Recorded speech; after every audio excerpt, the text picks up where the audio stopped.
What's going on, guys? Cam here from Edmunds Woodshop. So today's an exciting day because we got a brand new laser in the garage.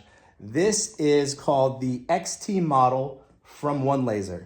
Now, this is a desktop series laser. It uses a glass CO2 laser tube, where they have another model called the XRF, and it uses a RF tube. That model will actually be going to my partner, Brant Workman from Bearded Builds Co. I'll tag the video here so you can go check him out. But we are gonna unbox this and we're gonna show you what's inside.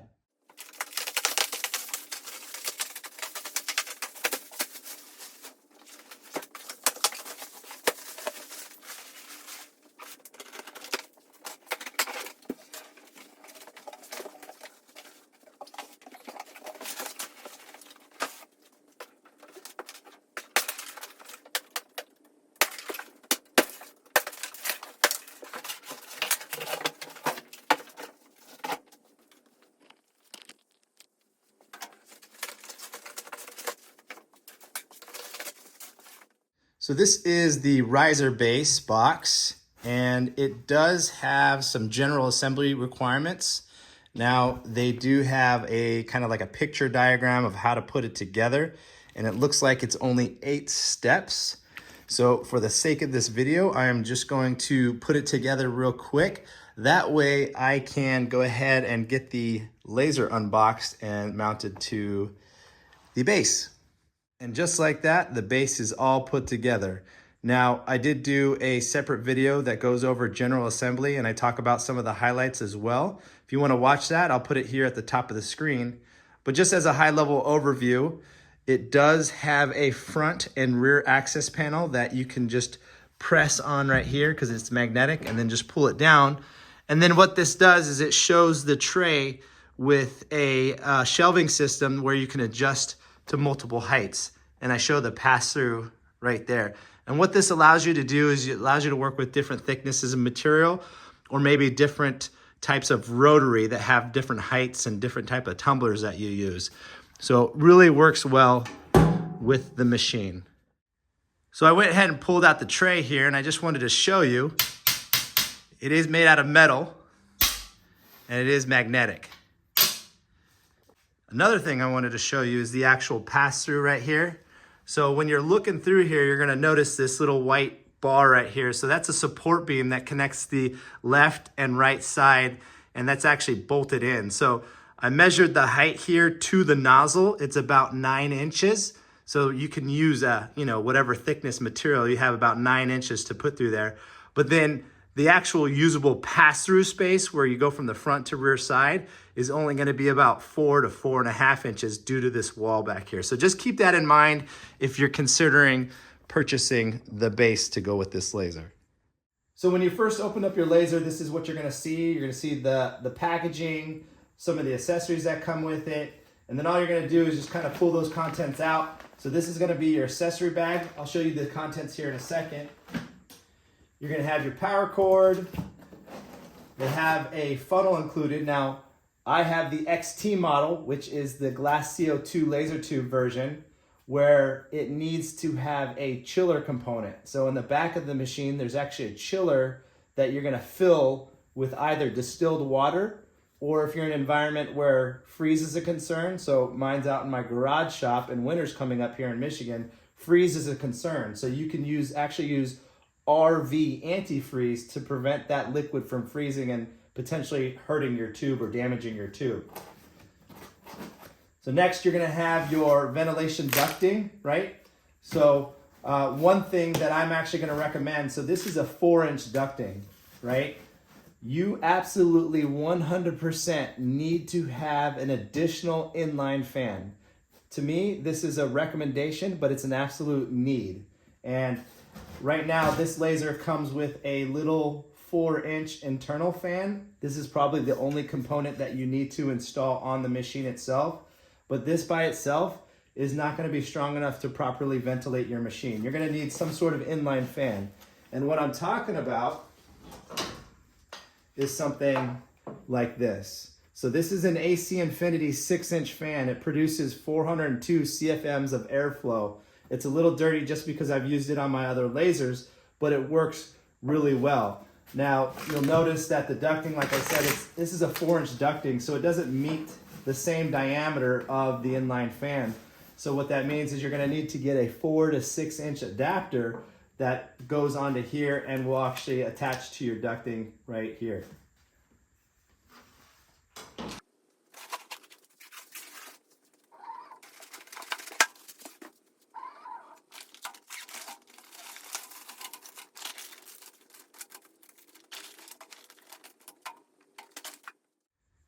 Now I just opened up the contents of our accessory bag, and what we have here is our Ethernet cable if we want to connect that way.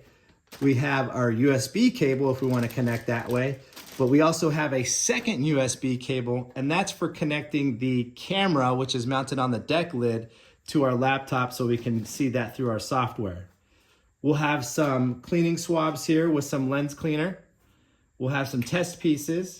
We'll have our hex keys, some additional zip ties, and then what I find interesting right here, which might not be so well known, but there is a what they call scan offset adjustment card. They actually call it reverse compensation settings, but it's also known as scan offsets to get the optimal performance out of your engraving. But what I really want to show you is this. They have a Thunder Laser USB.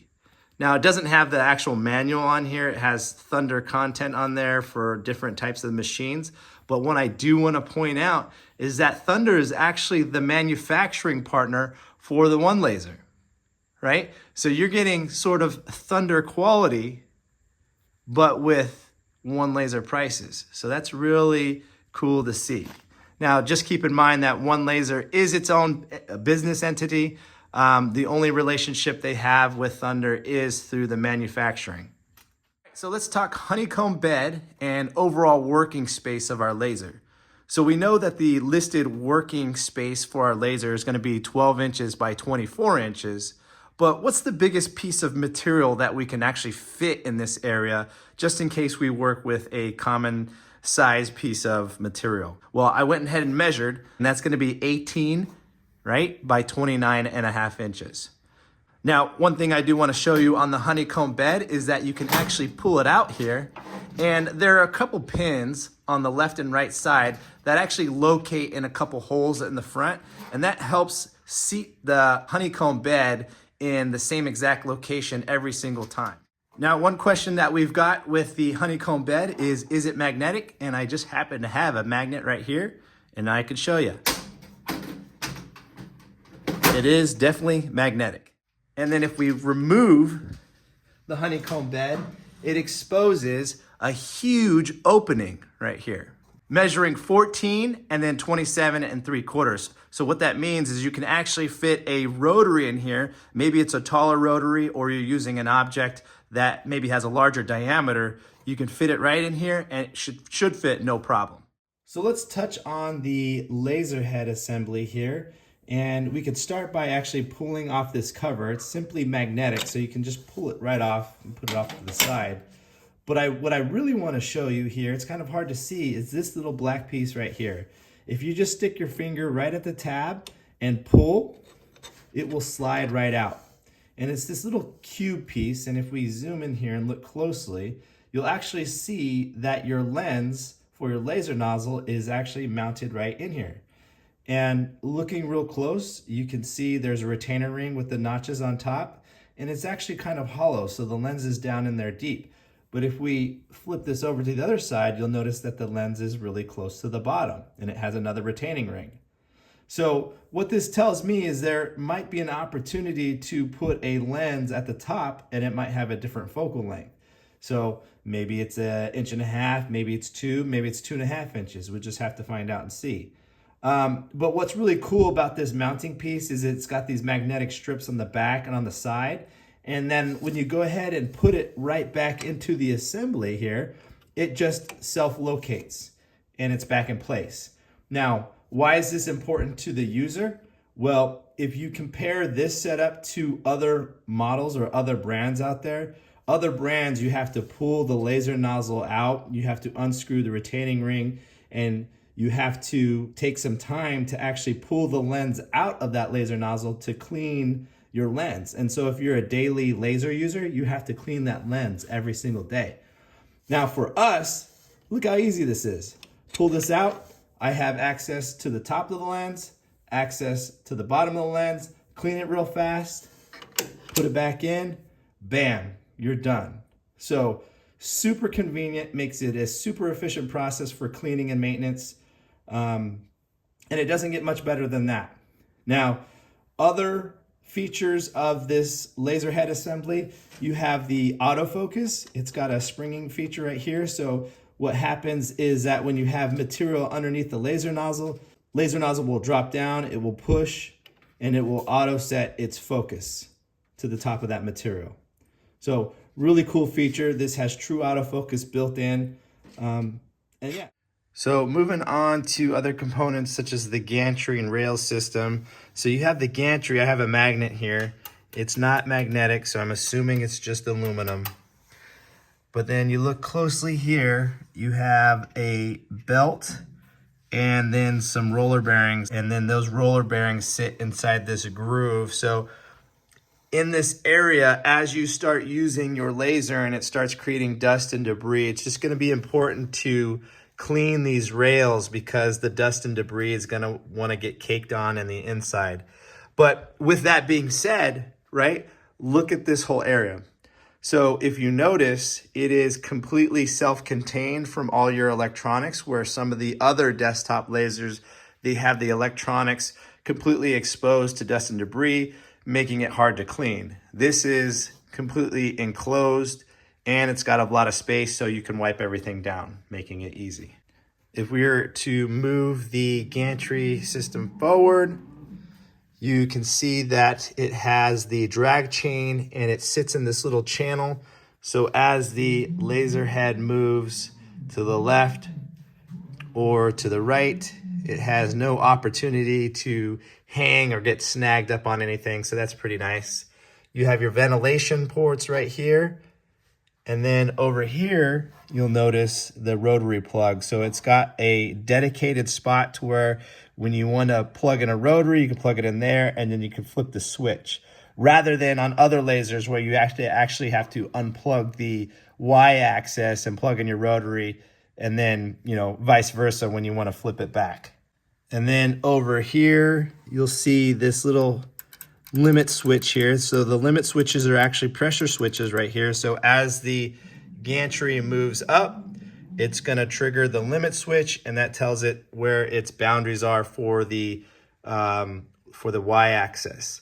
And then for the X-axis, you have the laser head or laser nozzle here will move over, and then you have your limit switch / pressure switch right there. As far as lighting goes, there are two LED strips here and here. Then what you have here are actually your door sensors. They'll read this part of the door when the lid is closed, and what it does is it allows you to use your laser. But when the laser is open, it'll say, oh, machine protected or doors open, and it won't fire the laser. So it's actually just a safety device. Moving to the rear of the laser, I've already removed the back access panel. Now, you shouldn't need to remove the access panel, but I'm just doing it so I can show you the components inside. But if you need to get back there for whatever reason, or if you want to check it out yourself, there are a series of bolts along the bottom edge, but also the inside lip here along that edge. And the only way to access those is if you actually have the lid all the way open. Now, I have the XT model, and all that means is that I have the glass CO2 laser tube. Now, because it's a glass CO2 laser tube, it does need to be cooled, so it ships with this water reservoir. Now, they do have a yellow liquid inside, if I remove this cap, and what that is a mixture of distilled water and antifreeze. So if you're in an environment where freeze is a concern, like my garage where I live in Michigan, freeze is coming, I need to have antifreeze in here. And I asked the manufacturer, and they said its protection level is down to -12 to -15 degrees Celsius. So keep that in mind. If you need something greater, you can actually drain this and use straight up RV antifreeze. It can't be auto antifreeze. It needs to be RV antifreeze, okay? And then moving on, you have things like your water flow sensor. This is just a safety device that detects flow in your system. And then your coolant or fluid will actually flow through a radiator type setup. You have two fans that actively cool the fluid through the radiator as it flows through your tube. Now you have the temperature sensor, you have this air pump. So this is the stock air pump for your air assist. And this is connected to the air lines, which ultimately goes directly through your laser nozzle. Now you'll see a couple loose tubes here. This is actually for your intake, for your fresh air intake into the air pump. And this leads to actually this panel here where you see this inlet. And what that is, it's for an external compressor if you want to upgrade your air assist. So if you have a compressor, you can plug it into here. And what you have to do is actually take this loose connection and you have to remove this connection back here where this blue ring is. It's a push connect connector. This tube connects to your air pump. So you want to disconnect that and then connect this line if you're using a compressor system. One of the questions that came up is, if I turn off the air assist option in Lightburn, will it turn off the air pump? And the answer is yes. So it does get controlled through Lightburn. All right. Now, taking you back over to the right side, I just want to show you this real quick. So you have mirror 1 with the adjustable screws here to adjust the mirror, but it should already come pre-aligned. But this little device here is a red dot beam combiner that just goes through here, and then there's a semi-transparent mirror pass-through right there where ultimately the red dot will go out through your laser nozzle, and I'll show you that here in a second. Now there's one more panel that I removed here on the side of the laser, and this just has all your components. So right here, you might recognize the name Ruida. This is a Ruida control board. This is the RDC 6442 model, and then it does have the additional touchscreen, the touchscreen control panel.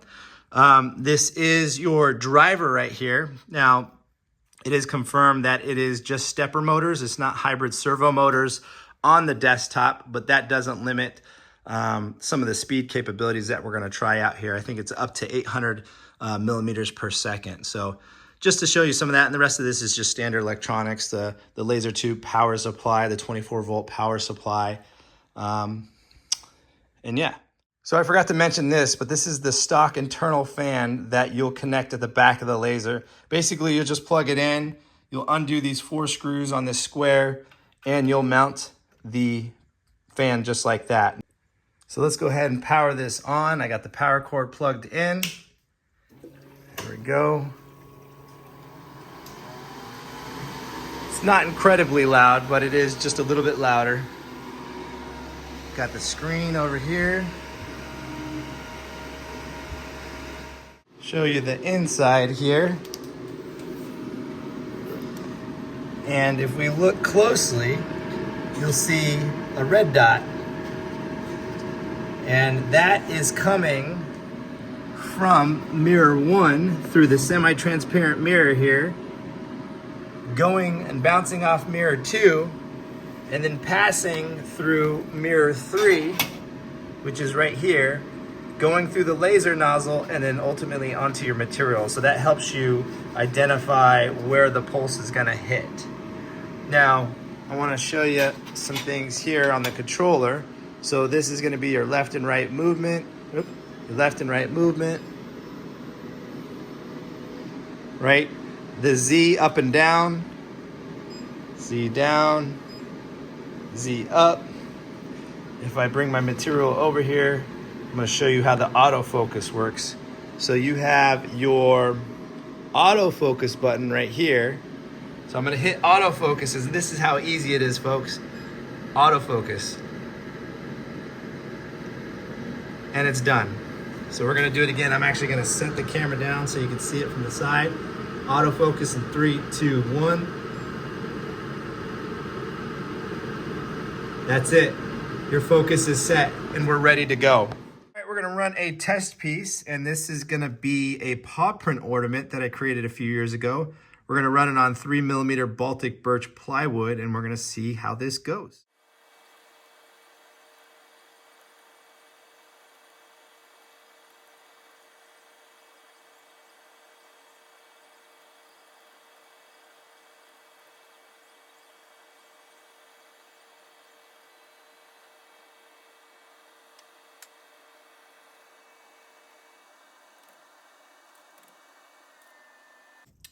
So I turned out the laser just to save the sound a little bit, but there you go. This was run at 20mm per second, 55% power. Now, some people may argue that that power is a little bit too high, and I would just say it depends on how many milliamps are being used.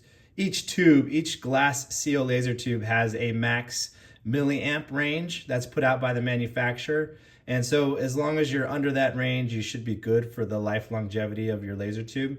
But as you can see here, we have nice golden edges, nothing charred. There is some soot around the edges, so you could use some sanding, or you can even mask it, or you can upgrade your air assist and get a much cleaner cut, so you don't even have to do either masking or sanding. But I would say this is a successful cut. This looks great. What do you guys think? All right, guys, so that was a high-level overview of the XT Series desktop laser by OneLaser. Now, keep in mind, we're going to be going over future content such as setup, testing. We're going to go over comparison videos of other branded lasers that I happen to have here in the shop. So go ahead and like and subscribe just so you can keep up with the current information that's going to go out.